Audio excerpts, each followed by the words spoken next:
Please Look Up is recorded in the SciTech Planetarium on Whadjuk Noongar land.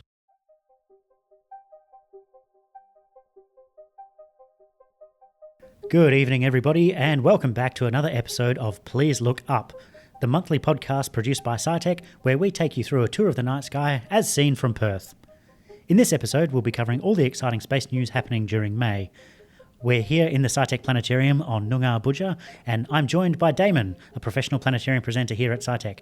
Damon, thank you for being here. Oh, thank you very much, Leon. I'm always excited to come here and to talk about Mars, and in this case, Starship, which is ultimately destined to go to Mars. I'm looking forward to the Starship conversation that I've got on my notes here. We'll start with the greatest thing you can do at night time when you're outside, which is, of course, looking up at the sky. And, we'll start nice and simple. What planets can I expect to see? If I'm outside this month, what can I see? Well, as I'm very happy to tell people at the moment in the planetarium, your main two planets that you will see are Venus and Mars, and they're pretty much off to the northwest. After sundown, once it gets dark enough, you should be able to see both quite all right. Mm-hmm. And the thing is, Mars is actually going to be disappearing quite soon, which for me is very, very sad because we all know that beyond Earth, Mars, best planet. Yep. You're a big fan of Mars. Mars is disappearing soon. What do you mean? It will be disappearing below the horizon very soon. We won't be able to see it in our wonderful night sky anymore. Oh, okay, just because of the movement of the planet. The movement of the planets go around the sun. The further away from the sun you get, the longer it actually takes a planet to go around. And so that means the planets are all at constantly different distances from each other. There are times of year where we can see some planets and not others. And unfortunately for us, Mars is on its way out of our sky. Right, so I have to go out after sunset to catch Mars. Exactly right. Very soon. Venus, you got a little bit more time, probably about 2 months. But nobody cares about Venus, so... I think Venus is nice. No, it's all right. I'm sorry, Venus, if you're listening, you're a great planet. Don't let that keep you up at night. Yeah. So of these two, Mars is obviously known for its red colour. Is Venus particularly noticeable? Venus is known for being quite bright. Oh, okay. Yes, the wonderful thing about Venus is if you look at it, you can't actually see the surface. It's covered in a very thick atmosphere, but it's very good at reflecting light to us. And it's also often quite close, depending on time of year and where the planets are. I'm pretty sure I have seen this in the sky, even like just as the sun has... It's still like bright. It's not completely pitch black, but the sun's gone. Yes. That bright thing I can see in the west. Is that Venus? Yes, at the moment it is, but you also need to be aware that sometimes if you look up in the sky and you see a really bright object, it's not Venus and it's not necessarily even a planet. It is a common mistake that people make. But yes, at the moment, look in the right direction and you will see Venus. So you mentioned Venus and Mars are visible in the west. What about the other planets? Are they just not visible this time of year? Like, where's Jupiter? Where's Mercury? Jupiter and Mercury, they will be coming up in the east around 5:30 in the morning. So if you look off in that direction, you will hopefully start to see them if you're up for getting up early. Oh, okay. So if you're keen on early evenings, then Venus and Mars. And if you're keen on early mornings, it's Jupiter and Mercury. Yeah, that's exactly right. If you are keen on early mornings, I tip my hat to you. Yes. Okay, so that's the planets we can see this month. What about any interesting stars, any interesting constellations? Look, everyone's favourite constellation, and by favourite I mean most well-known generally, it's not necessarily your favourite, and that is Orion, the hunter from Greek mythology. And well, you see, Orion, bit of a mythical figure, and quite a long time ago he is said to have made just a little bit of a mistake. Mm-hmm. You see, the thing is, Orion, known for being a great hunter, but also apparently very arrogant. And he once made a boast that he would hunt and kill all the animals on the planet. Well, this actually angered the goddess Gaia.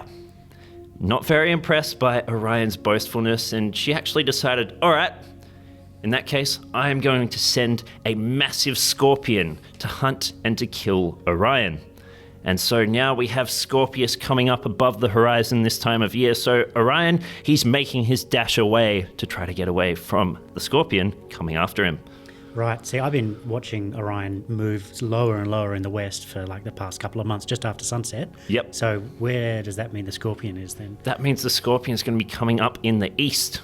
Oh, on the opposite side of the sky. Yes, exactly right. So Orion just getting out of Dodge just at the right time.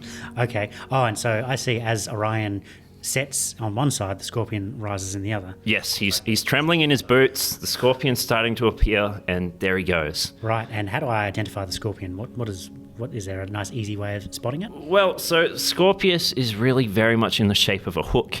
So if you've seen your scorpions in nature, you know they have this little hook on the end of their tail. Mm-hmm. So you want to start seeing a formation of stars in the east and see if you can line up something that's almost a little bit like a fish hook. Oh, okay. So, and it's quite distinctive, you say? Yes, quite a distinct pattern. It's also one that exists in various cultures around the world representing different objects. Oh, okay. Specifically in our part of the world, over in New Zealand, in Maori mythology, it's actually the hook used by the mariner Maui to haul a massive fish out of the ocean. And then this massive fish is said to have ultimately become the North Island of New Zealand.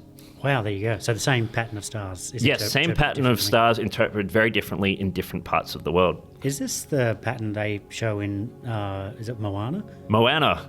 Yeah, that one. Yes, you're into your Disney films. I am. I'm not. I can't tell you any more than yes, it appears in that one. Fantastic. Well, there you go. So I've seen Moana. I'm sure many people have seen Moana. But yeah, so that pattern of stars, if you don't know what you're looking for, just go and find it in Moana and then look for it in the sky. And that is the fishhook of Maui and also the scorpion that's chasing Orion. Absolutely. Wow, there you go. It can be many things all at the same time. All right. Well, I know what I'll be looking at this evening. Now, I did hear that earlier this month there was a lunar eclipse. Apparently it was quite late at night and it wasn't like a fully dark one or anything like that. So I personally didn't stay up to watch it. But I guess, even though it's already passed, what is a lunar eclipse? A lunar eclipse, if you imagine when you go outside on a sunny day, you stick your hand out and you can see the shadow that you cast on the ground. Yeah. Well, this is happening at a massive level as far as the Earth is concerned. All the time, the Earth is obviously in front of the sun, and it's casting a shadow out behind it. And so a lunar eclipse is actually when the moon starts to move into the Earth's shadow. Oh, okay. That makes sense. Yes, so for a brief period of time, as it does that, it goes into darkness.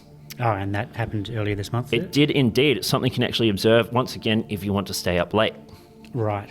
And I suppose the big news, of course, was the total solar eclipse that we had in Exmouth last month. Yes, absolutely. Was that a coincidence? Are these related? No, it's not a coincidence. You end up with eclipse seasons. It's all to do with the position of the Earth and the moon in relation to the way they orbit around the sun.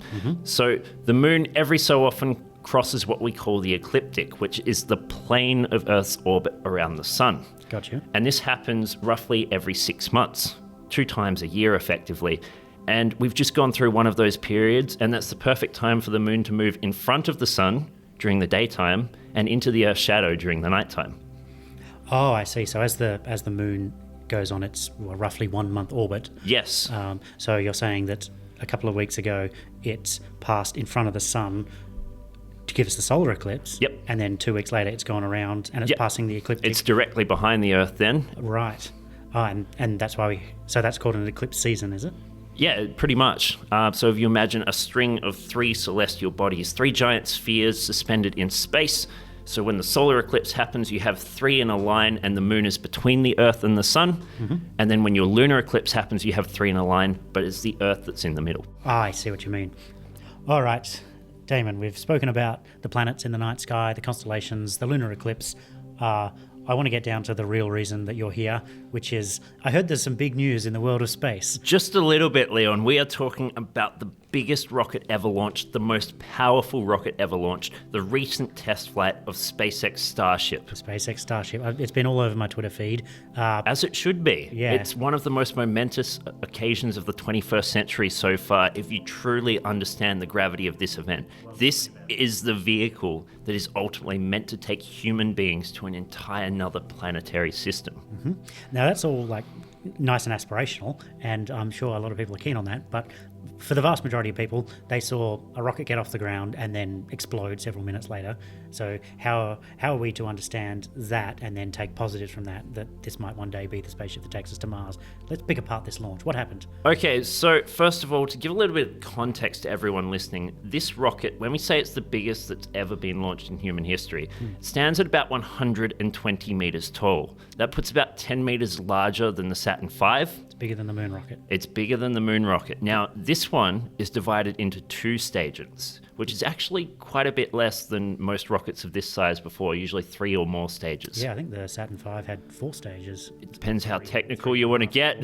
Your definition of a stage, yes, I'm sure there's all rocket nerds out there who can debate that. But for our purposes, Starship, only 2 stages. 2 stages. Its top stage stands at about 50 meters tall, and this is the vehicle that's meant to travel interplanetary. And frankly, during this flight, this one didn't get much of a showing. The second part of the vehicle, the bottom stage, is called Super Heavy. It stands at about 70 meters tall, and at its base, it has 33 rocket engines. Now, those rocket engines all have to work together simultaneously to help move this craft. It can withstand losing a few of them, but we'll get to that just a little bit later. Right. Okay, good. So two-stage rocket with 33 engines. Now, I'm recalling some vague facts here that I believe the Falcon 9, which is SpaceX's other main rocket, its entire stack is 70 meters tall, and you're saying that the first stage of Starship is 70 meters, and then stick another 50 on top. Absolutely. The scale scale of this machine is just monstrous. Unbelievable. All right, so the countdown happened. I was watching this. T-0 happened. The engines ignited with what has to be one of the most impressive rocket sounds I've ever heard. Yep, absolutely. And then it got off the ground, and then what's well, happened? I think you're glazing over a few things there, Leon. It didn't just get off the ground. There was this long pause. With space launches, for those of us that watch a lot, we're used to seeing motion within just 1 or 2 seconds of T-0, T+1, T+2. We can usually see motion. With this SpaceX Starship launch, we really didn't see it start moving till about 5 or 6 seconds into the flight. It really sat on the pad. It really did sit on the pad. Whenever I watch these launches, SpaceX does their live stream from a studio that's actually based at their headquarters. So you have commentators who are based in front of a large audience, mainly made up of engineers who have worked on this vehicle. And I tend to pay attention to the noise they're making to give me some indication as to what's expected, what's not, and how well things are going. Oh, this is good. So what hints did our Well, they were very, very quiet, and you could hear just a certain amount of concern for the amount of time it was taking. They were nervous. So it wasn't supposed to take 8-10 seconds to get off the ground. It was not meant to be as slow as we saw. Right. Nevertheless, after a time, it did. But something very strange happened if you were watching closely, because as the rocket started to move up, around the rocket you saw other things starting to move up as well. I saw this too. I saw things like flying out of the exhaust. Things flying everywhere, and some of them looked absolutely massive.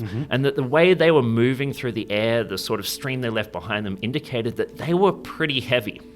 So what were they? Well, it turns out that they were actually exploded chunks of concrete. From the ground? From the ground, from the launch pad itself. One of the things about the Starship system, because it's meant to land on another planet, is ultimately it has to be designed to land in a situation where there hasn't been a properly developed launch pad below it. Right. Because it's probably expected to land on a plane that's undeveloped on some far-off place out in the cosmos. Yep. So it needs to be rugged and has to not expect a launch site of Absolutely. Proportions. So part of SpaceX's aim with this system was to have as not complicated a launch pad surface, that is the ground sitting directly below the rocket, as possible, so they could try to refine it to a system that would be able to do such a thing. Unfortunately, with 33 engines, and you're talking about the most powerful rocket stage ever launched, that is a lot of force going straight into the ground. And there were various opinions that they sought beforehand as to what effect that would have. And there were various theories in place as to what would happen, and it would appear that amount of pressure, it didn't just break the concrete, it caused it to explode, and some of that came back up. Some of those chunks of concrete flew up half the length of the rocket or more. So they were travelling really fast. They were travelling really fast with a lot of force. Now, in the days since the launch, we've actually been able to see the launch pad, and there is a massive hole. It's dug a massive, massive trench. It dug its own trench, basically. So, like, how large are we talking? A few meters deep? We're talking an entire Bobcat deep, if not deeper. Right. So to clear out the pad, they've been driving Bobcats down in there to shovel various amounts of sand and concrete and rebar and twisted metal and whatever else is down there. And if you watch the Bobcat drive in, it goes down a little sand ramp and it disappears below the ground line. It is a very deep hole. And that was just dug by literally the exhaust from the engine. Just the exhaust from the engine. So I guess that makes sense. Like you say, Starship's the biggest spacecraft ever launched. How heavy is it? So its launch mass is about 5,000 tons. 5,000 tons. So basic Newton's physics. If you want to get 5,000 tons going up, you need to push 5,000 tons out the back. You need to push more than 5,000 tons out the back. Of course, yeah. And so that's gone straight into the ground, into the concrete, and just obliterated the launch site. Absolutely. Okay, I'm getting like vibes of like the chestburster xenomorphs from Alien, that they just destroy their hosts as they burst to life. That is probably a pretty apt description. I mean, obviously the chestburster starts in the ground. Maybe if we'd had Starship sitting in a giant launch silo, supervillain style. Nevertheless, it was sitting on top of the ground. Now, we kind of got pretty deep into the launch pad, and we will come back to that. The flow-on effects of that, and it's not something I noticed at the time, but obviously we've had a lot of time to go back and watch. It's generally believed now that that concrete explosion, some of that actually flew up into the engines of Starship. Now, there was a little image, a graphic on the live stream that showed you which engines were operating. And in a very short space of time after the lighting of the engines, 3 engines all in one section appeared to stop operating. 3 all in one little area. 3 all in one little area. So that's like a nice flag that maybe something collective has had the same effect on all 3 of them? Yeah, absolutely. Now, this is not for certain. Mm-hmm. We are still waiting official word on the exact cause of everything that happened.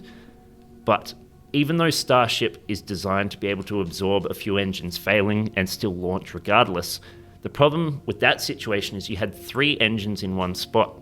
Now, if you imagine things need to be symmetrical, a rocket's sort of like trying to balance a pencil on your hand and push it up. Mm-hmm. You have to account for all the motion it's going to undergo to keep it going straight up.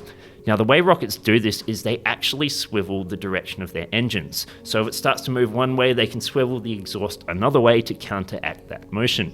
If you lose 3 engines in one spot, you're very asymmetric. You're going to end up with a lot of force on one side and not much on the other. So to account for that, you actually have to power down engines directly opposite on the other side.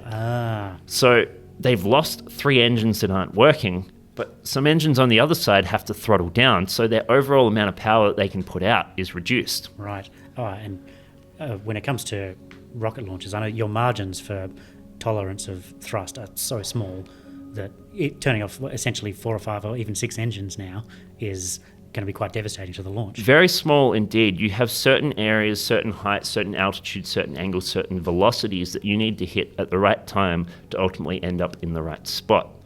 I remember when I was watching the launch, and because I've watched a lot of Falcon 9 launches, and at about the 2-minute stage is when it's travelling probably about 5,000 kilometres an hour and stage separation occurs, and I remember thinking Starship's going way too slow. It was probably only about 2,000 k's an hour. Is that basically a consequence of this?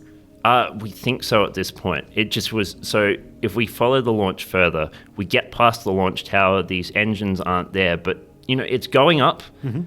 I think the biggest concern that everyone had before this launch was that it would ultimately either explode or go up a little bit and fall back down on the pad and destroy all the ground facilities. Yeah, I heard a lot of people predicting that would happen. And if that had happened, we'd be looking at a much larger time frame before any possible future launches, because everything would have to be prepared. The moment it cleared the pad and kept going, and especially when it got past a point where it could no longer fall back down on the ground facilities, as far as many people were concerned, that was a success. That was a success, right. So this, because I've heard, no one can really give a clear answer on was it a success or a failure, but basically anything past the launch pad and out over, away from the tower is a victory for SpaceX.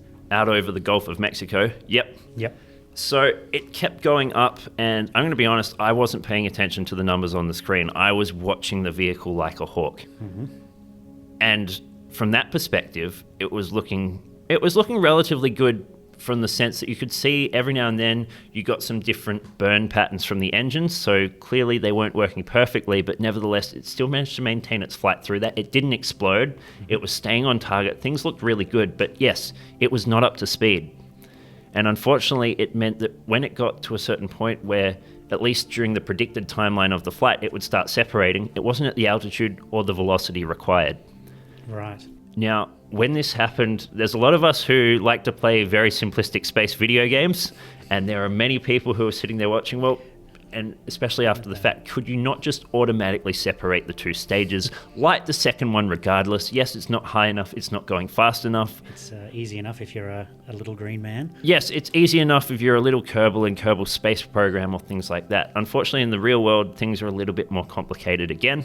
We still don't know exactly the circumstances, but ultimately what happened is the rocket didn't stage. Yes. And eventually, as far as we could see, it didn't have the thrust or the control anymore to keep it on a trajectory that was stable. Mm-hmm. And the rocket started to tumble. Yes, that was basically when you know it's all over then. Yeah, at that point, it's off axis. It started to actually do flips, which is very impressive for another reason, because the aerodynamic forces on that rocket, even much higher up where there's less air, the atmospheric pressure is lower, for a vehicle like that to be doing that, the amount of stress that must be going through the system, it didn't buckle, it didn't collapse, it didn't disintegrate. I did count a few. I was timing it as I was watching a replay, and it was spinning every few seconds. Yeah, it did at least 100 meters tall. 3 flips. Yeah. It was pretty incredible. So yeah, now that you put that into context, the fact that it didn't just hurl itself into pieces is pretty impressive. The sort of strength in that system, I mean, hopefully that bodes well for it in the long run. Yes. In the short term, obviously, these sorts of hiccups have to be worked through.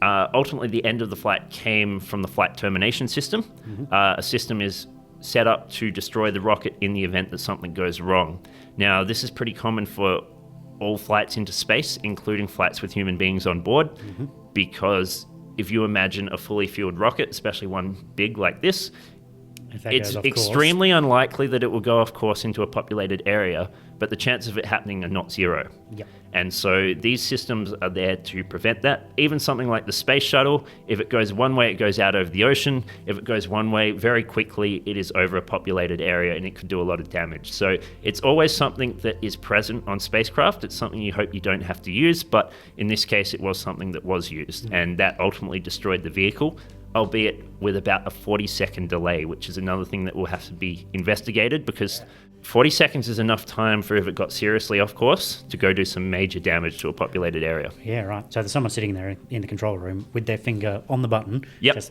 waiting for the telemetry data to say something's gone wrong, and then they just press the button. It's a position known as the range safety officer. They have very strict guidelines, and it's an important job that someone has to do. And they had to do it this time. Yep. Well, I guess here's hoping next time they don't. Yeah, absolutely. So suppose the launch had gone perfectly. What would have happened? So Starship, the upper stage, would have gone to space? So Starship, the upper stage, would have crossed the technical definition of space, so it would have gone above 100 kilometers. Mm-hmm. Now, it wouldn't have gone completely into what we call an orbit. An orbit is effectively where you go up above the atmosphere and you travel at a speed that allows you to constantly do laps and laps around the Earth. Yeah. It would have gone just shy of that, so it would have done a complete or almost complete circle around the Earth and just come in a little low, so it came back into the atmosphere and started falling back down into the Pacific Ocean, I believe, was the return flight. But that was the whole point of a test flight anyway, was just to prove that they could even get off the ground. Yeah, and that's something that often wasn't reported. Had this flight gone perfectly, the rocket, the entire system, would have been at the bottom of the ocean 90 minutes later. So that's the silver lining. It was going to break up anyway. It got there a little faster than intended. And as it is now, I mean, the rocket is actually in water shallow enough that divers, should they feel so inclined, they can actually go visit Starship at the bottom of the ocean. So if you're out there and you're a diver and you have the means to travel out there, by all means, let us know how you go. I think that's a great way to finish it. One day we'll be looking up to the sky to see Starship moving across the background of space, but for now we have to dive beneath the bottom of the ocean. Yes. Dive down to the bottom of the ocean. There is many a spacecraft at the bottom of the ocean. Mm-hmm. They're all steps on the road to success. Yes, and every now and then someone who runs a massive internet business decides to go down to the bottom of the ocean and retrieve some of those spacecraft and bring them back and put them in the museum. So maybe one day. I did ask NASA one day if they could give us an engine from the space shuttle, and the guy scowled at me. True story. Why would he do that? That's just mean. Yeah, I said we'd love one in Australia, and he laughed, and then he stopped laughing pretty quickly after that. He stopped laughing when he realised you were serious. Yeah, that's right. One day we'll get a space shuttle engine at SciTech, but do you think we might have better luck with a Starship engine? Because there's 33 of them per flight. Yeah, and they're going to put all of the other shuttle engines on SLS. Anyway, that's it for this episode of Please Look Up. Thank you for being here, Damon. That was a hell of a conversation. I certainly learnt a lot. Starlink, if you're listening, please sponsor SciTech. No, you probably have to edit that. That's it for this episode of Please Look Up. We'll see you again next month, where we'll be talking about the night sky of June.